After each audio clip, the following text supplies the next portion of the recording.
Nah, gimana Sul Bali Sul?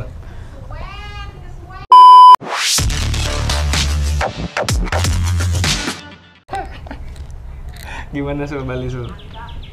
Bali itu enak sih. Enak ya? Kemana-mana gampang kalau mau liburan. Udah berapa lama lu di Bali Sul? Kurang lebih hampir 7 tahun lah di Bali. Hampir 7 tahun? Hampir 7 tahun. Buset. Tapi KTP belum KTP Bali? KTP masih Jawa. Oh, KTP masih Jawa. Lu sebelum kerja di sini tuh kerja di mana sih?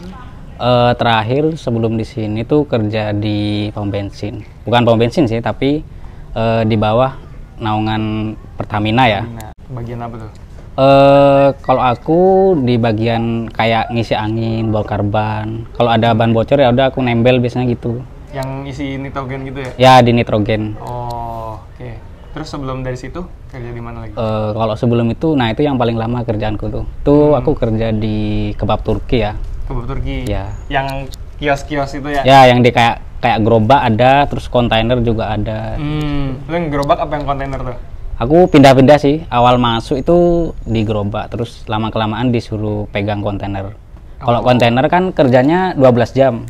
Kalau gerobak 12 Kalau jam? gerobak rata-rata 8 jam sih kerjanya. Kalau yang di gerobak gitu. Tapi kalau gerobak tuh lu bawa sendiri gitu dari kosan gitu? Tergantung dari lokasi. Kalau lokasinya emang nggak boleh nitip, dorong. Tapi ada biasanya penitipannya nggak terlalu jauh dari lokasi kalau gerobak gitu. Kalau kontainer mah emang tinggal buka aja ya? Ya, kalau kontainer kan 24 jam tuh. Jadi 2 shift 12 jam sama 12 jam kalau kontainer. Terus di tempat kebab itu lu sebagai apanya tuh? Kalau di sana kan cuma 1 orang tuh. Jadi apa ya? Bagian masak juga, ya? kasir, intinya semualah yang ngerjain tuh. Kontainer sama gerobak sama 1 orang aja? Kalau kontainer tergantung, kalau kontainer omsetnya besar biasanya 2 sampai lebih lah kalau rame itu. Tergantung omset sih kalau yang kontainer. Terus itu berapa lama tuh di situ kebab? Hampir 5 tahunan lah kalau yang di kebab itu. Hampir 5 tahunan. Terus sebelum dari situ dari kerjanya apa lagi? Dulu sempat di pabrik sih. Pabrik Yang di Pasuruan itu. Pasuruan. Iya. Pabrik apa tuh? Terakhir tuh di pabrik udang. Pabrik udang? Ya, jadi ngelola dari udang mentah jadi produk setengah mateng terus diekspor ke rata-rata ke Cina sih ekspornya. Kalau produk udang setengah mateng. Kayak apa tuh? Kayak kerupuk gitu? Ya, mirip kerupuk, cuma dia kan pakai obat. Jadi nggak digoreng, jadi pakai obat itulah. Dari setengah mateng prosesnya dari mentah ke setengah mateng tuh pakai obat. Jadi bener-bener nggak ada minyaknya sama sekali. Pakai obat? Pakai obat emang. Tapi emang bisa dimakan? Bisa. Oh, cuma obat yang bahaya gitu? Selama proses itu yang bahaya. Oh gitu? Iya, selama proses. Jadi karyawannya itu yang bahaya. Nah, selama produksi itu. Berarti sebenarnya udang-udangan yang pabrikan gitu nggak bagus dong buat dikonsumsi? Bukan nggak bagus, kurang bagus sih. Kurang bagus? Iya, kurang tapi bagus. Ini kata Samsul, bukan kata ilmuwan ya. Jadi mau percaya terserah, nggak percaya juga nggak apa-apa. Terus ini kan kalau gua yang tadi kita ngobrol nih, itu kan kerjaan lo itu semuanya kan lebih banyak yang emang kerja lapangan ya? Iya. Nah, terus kenapa lu bisa tiba-tiba jadi Flutter developer di Job Seeker Company? Dulu itu awalnya dari COVID ya. Dari COVID, itu kan dari perusahaan yang di kebab itu kan terakhir di kebab sebelum ke nitrogen. Nah, dari situ kan banyak yang layoff tuh. Jadi sebulan karyawan cuma kerja 12 sampai 15 hari lah. Nah, dari situ aku mulai kepikiran sih, jadi pengen nyoba suasana baru lah ibaratnya gitu. Sebenarnya aku nggak langsung ke pindah profesi ya, jadi sempet cari pekerjaan lain terus dapat di nitrogen itu. Nah, dari nitrogen itulah aku gimana ya biar bisa dapat kerja yang lebih fleksibel lah. Kayak misal bisa freelance. Nah, dari situlah baru aku mulai riset-riset industri di sistem informasi. Karena emang awalnya berarti tujuannya mau cari kerjaan yang fleksibel waktunya. Ya, lebih fleksibel sih. Oke. Berarti sambil belajar sehari-harinya sambil ini ngurusin yang nitrogen itu. Ya. Oke. Terus itu emang lu dari dulu tuh suka komputer atau gimana tuh? Secara basic tuh sebenarnya nggak ada ya, bahkan sekolah aja itu aku jarang masuk sekolah komputer. paling males ya, soalnya pelajarnya paling cuma Excel, Microsoft itu kan sekolah dulu kan cuma itu aja materi. Jadi karena kurang menarik ya udah nggak seru lah. Terus akhirnya lu belajar jadi Flutter developer ini dari mana? awalnya itu modal Google sama YouTube aja. Jadi apa yang aku dapat dari searching dari Google ya udah aku praktekin gitu aja sih. Oke, terus lama-lama bisa tuh. Seiring berjalan waktu udah kebiasaan kan, ya udah bisa sendiri gitu aja. Oke. Terus kendalanya apa tuh pas lo lagi kerjain itu?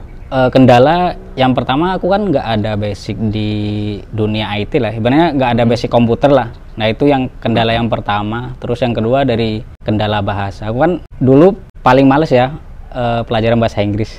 Nah itulah dua kendala yang paling besar. Jadi memang ya karena tutorial juga banyak kan ya, bahasa Inggris, kebanyakan dari bahasa Inggris kalau tutorial. Bener. Kan ada bidang lain nih selain bidang IT. Nah kenapa akhirnya lu memutuskan untuk gue maunya di bidang IT aja deh gitu? Kalau dari ngelihat dari pengalaman kerjaku itu kan di industri pernah, terus di marketing sales juga pernah sih, tapi nggak terlalu lama juga. Mungkin kayak jenuh aja kerjaannya gitu-gitu aja sih. Kalau semisal di dunia IT itu kan banyak sekali referensinya, atau bidangnya itu sebenarnya banyak ya di dalam, cuma dibungkus dalam satu wadah sistem informasi. Emang sebenarnya lebih tertariknya ke sana aja, nggak ada alasan lain gitu ya? Iya, lebih tertarik. Itu kan dulu kan berarti lu belajarnya tuh dari Google, dari YouTube gitu ya? Berarti bener-bener nggak ada yang ngajarin? Dari awal emang nggak ada sih, emang niat pengen belajar aja awalnya itu. Oke, jadi berawal dari niat, akhirnya yaudah gue emang pengen belajar aja terus gitu? Ya. Oke. Kalau misalkan pada saat itu lu ada yang ngajarin nih, kira-kira gimana tuh? Pasti bakal berubah nggak? Kalau ada yang ngajarin pasti seharusnya lebih cepat sih dari belajar aku dari awal. Kalau otodidak itu kan kita kan kayak roadmapnya itu belum dapet. Jadi ya udah ngerjain apa yang pengen aku kerjain gitu aja dari awal-awal belajar itu. Makanya kenapa belajar bisa lama, karena nggak ada kayak mentoring lah ibaratnya. Benar. Nah kalau misalkan pada saat itu, misalkan lu baru mau mulai belajar nih, terus ada kayak satu program gitu. Nih kita mau ngajarin nih orang-orang yang mau masuk ke IT, kita ajarin dari awal sampai bisa kerja gitu. Kira-kira lu tertarik gitu? Kalau aku sendiri sudah jelas tertarik ya. Pertama karena seperti roadmap itu udah dijelasin dari awal. Jadi step by stepnya itu lebih gampang lah daripada belajar otodidak tanpa ada instruksi atau apa itu. Karena sebenarnya belajar otodidak juga susah kan itu ya? Ya, karena kita mau ngerjain apa ya, mau ngapain itu juga bingung. Lama dimikirnya juga kalau misal belajar otodidak ya. Pas belajar itu lu handle project beneran atau bikin-bikin sendiri aja gitu? Dulu kan kalau waktu otodidak tuh kan ya udah apa yang aku dapat ya udah aku praktekin aja. Oke. Kayak tutorial apa ya lu kerjain.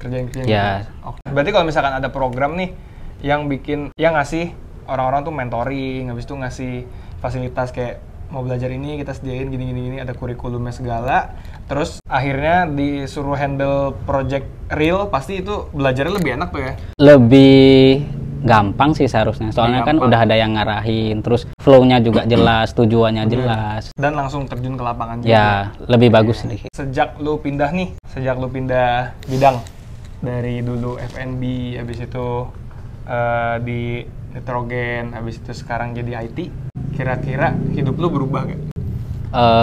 Alhamdulillah ya, selama ini ya banyak sih perubahannya ya. Banyak perubahan? Ya.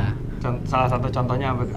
Dari lingkungan sekitar, otomatis kan sekeliling kita otomatis kan berubah, kayak teman, terus relasi kan itu kan juga berubah dari situ. Terus yang kedua, kalau di kerjaanku sebelumnya itu kan ada level-levelnya ya. Jadi semisal kita mau ada ide apa itu kan nggak bisa. Dia beda level lah ibaratnya. Kalau semisal di bidang yang sekarang di IT itu kan kita semisal ada ide itu kan bisa menyampaikan dulu, entah dieksekusi apa enggak, ibaratnya kita bisa ngeluarin pendapat lah. Itu sih yang paling aku rasakan dari dua hal itu. Terus buat teman-teman nih yang mau belajar juga kayak lu, misalkan yang mau belajar untuk mengubah hidupnya kayak lu nih yang benar-benar belajar otodidak dari awal, kira-kira lu ada pesan nggak buat mereka? Yang pertama udah pasti niat ya. Nah, yang kedua itu harus ada tujuan sih belajarnya untuk apa. Terus yang ketiga itu fokus di satu bidang aja. Semisal di web atau di mobile, intinya fokus di satu tujuan dulu. Terus yang terakhir, nah itu yang paling susah, itu konsisten. Oke. Jadi dari apa aja tadi? Niat, Nah, terus tentuin tujuannya. Niat, tujuan, terus fokus satu tujuan. sama konsisten. Yang terakhir konsisten. Oke, terima kasih Sul.